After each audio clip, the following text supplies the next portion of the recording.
Ce sont les petites fourmis de ce chantier, les bénévoles du Fort du Gommier. Chaque été, ils sont une vingtaine venus des 4 coins de la planète pour restaurer ce monument historique. Ce matin, c'est nettoyage des sous-sols.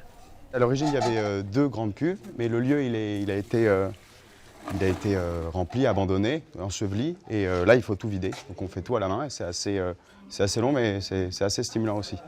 20 ans déjà que l'association du Fort du Gommier a entamé ce chantier avec le soutien des collectivités locales et régionales. Une action d'intérêt général autour du patrimoine et une expérience dans le geste pour ceux qui mettent la main à la pâte. En fait, chaque pierre est bombée d'un côté et plate de l'autre. Et le but, c'est de trouver où la pierre va aller dans le mur pour que le mur il soit le plus solide possible. Vous voyez, il ne faut pas du tout que les pierres bougent. C'est super, moi je trouve ça super excitant de faire quelque chose qui va vraiment servir et de pouvoir se dire quand le fort sera fini qu'on a participé à sa rénovation, quoi. Moi je trouve que c'est un super boulot d'été. Inscrit à l'inventaire des monuments historiques, le Fort du Gommier offre une vue imprenable sur la baie de Collioure.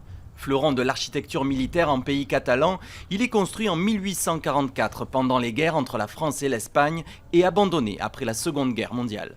Quand on a redécouvert le fort, c'était vraiment une montagne de gravats. Et donc pendant 20 ans, en fait, les bénévoles qui viennent chaque été déblaient le fort. Et donc on voit que c'était vraiment une montagne. Donc là maintenant, on voit vraiment le fort entièrement. C'est beaucoup de boulot, mais au final, le résultat est là, donc ça fait plaisir.